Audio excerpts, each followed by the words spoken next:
আজকে তো গোটা দেশ স্তব্ধ, ছুটি ঘোষণা করেছে। প্রেসিডেন্ট জিয়াউর রহমান সহধর্মিণী মারা গেছেন। আজকে জানাজা, তাই না? জানাজা, বিশাল জানাজা, লক্ষ লক্ষ মানুষ। কিন্তু জাতীয় মসজিদের মহামান্য ইমাম জানাজা পড়ালেন, কিন্তু বললেন যে সানা পড়বেন, এরপরে তাকবীরে কি পড়বেন? দুরুদ, তারপরে তো দোয়া, তারপরে তাকবীরে কি? সালাম। সূরা ফাতিহা নাই, তাই না? আপনিও বুঝে গেছেন। হ্যাঁ, জাতীয় মসজিদের ইমাম থামেন, উনি এইগুলো না বলেও সালাদটা পড়তে পারতেন, পারতেন না? বুঝেননি কথা? আগেও পড়েছে অনেক জানাজা, বলতে পারতেন। কিন্তু এই ঘোষণাটার মাধ্যমে উনি সূরা ফাতিহাকে ইগনোর করেছেন। দুই, উনি ছবি তোলার দিকে মনোযোগ আছে। আবার এটাও বলছেন এটা তো দোয়া। আর কিছু জাহেল আছে, জাহেল বলছে এটা সালাত কেমনে হলো, যার রুকু নাই সাজদা নাই, ও এই জন্যই তোমরা ওযু না করে জানাজা পড়ো। এতদিনে দলিল পেয়েছি আমি। এই যারা সালাত বলে না জানাজাকে, এরা কেউ মুতে পেশাব করে পায়খানা করে কিন্তু ওযু করে না, না করে জানাজা পড়ে। এটা কি জানেন আপনারা? এই দলিলটা আজকে পেয়েছি। যেহেতু রুকু নাই সেজদা নাই, অতএব এটা সালাত না, এটা কি? দোয়া। আর দোয়া করার জন্য ওযু শর্ত? হ্যাঁ, দোয়া করার জন্য ওযু শর্ত। এই জন্য ইমাম সহ কেউ ওযু করেননি।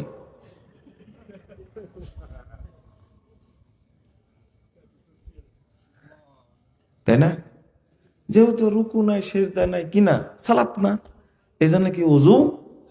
মারহাবা বলেন একটু জোরে। আস্তাগফিরুল্লাহ, আস্তাগফিরুল্লাহ। কেমন জাহেলের জাহেল আপনি চিন্তা করেন। আচ্ছা, এই শোনেন, কথা কম বলেন, বুঝেন আগে। খুব তোলপাড় কিন্তু গোটা দেশ আজকে, সেই নাকি তোলপাড়। আমাকে কয়েকজন ফোন দিয়ে মেসেজ দিয়ে বলছে, কি বললেন, গোটা দেশ তোলপাড়। আচ্ছা, আমি যা বলি সেটা দিয়ে তোলপাড় করে, এটা তো নতুন না, তাই না? এটা কি নতুন? ওনার খোঁচা মারার কি দরকার ছিল?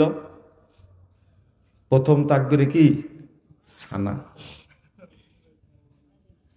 ইনি ওই ইমাম, যে ইমাম বলতে পারেন যে সৌদি আরবে কামলাগিরি করতে যায় আমিন কিনে নিয়ে আসছে রিয়াল দিয়ে।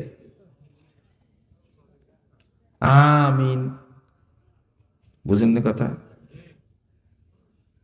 ইনি নাকি বাংলাদেশের সবচেয়ে বড় আলেম, যিনি আমিনকে ব্যঙ্গ করেন তিনি নাকি সবচেয়ে কি বড় আলেম। যে একটা শরীয়তের আমলকে ব্যঙ্গ করে ও হলো সবচেয়ে বড় জাত, বড় জাহেল। আমি মনে করি আপনি বলতে পারেন আমি আমিন বলার হাদিসটা আমরা মানি না, জয়ীফ হাদিস, এটা বলতে ব্যঙ্গ করলেন কেন? আমিন আসতে বলে বাংলাদেশের বহু মানুষ, তাই না? আমরা কোনদিন ব্যঙ্গ করেছি? আজকে এটা নিয়ে তোলপাড় কেন? লক্ষ লক্ষ মানুষকে এটা না বললে হতো না? আপনি এমনি পড়াচ্ছেন, পড়ান। আবার জানাজাকে দোয়া বলছেন। আল্লাহ নবী মুহাম্মদ সাল্লাল্লাহু আলাইহি সাল্লাম বলছেন, ইজা সাল্লাইতুমুল মাইয়িত, যখন তোমরা মাইয়েতের সালাত পড়বে। বলেন, যখন তোমরা মাইয়েতের জন্য দোয়া করবেন, দোয়ার জন্য কি পশ্চিম মুখ ঘোরা কি শর্ত? তাকবীর বলা কি শর্ত? জাহেল কি এমনি বললাম আমি? বলেন, দোয়ার জন্য কি সালাম শর্ত? সালাম ফিরালেন কেন? দোয়া তো ন্যাংটা হয় করা যায়, যে কোনো দিক ঘুরে করা যায়। আল্লাহ বলছেন ওয়ালা তুসাল্লি আলাইহি ওয়ালা তাকুম আলা কবরি। এই মোহাম্মদ, এই মুনাফিকের তুমি জানাজা পড়ো না, তার কবরের ধারে দাঁড়ায় না। এই যে আল্লাহ যে বললেন লা তুসাল্লি, এর দ্বারা কি দোয়া?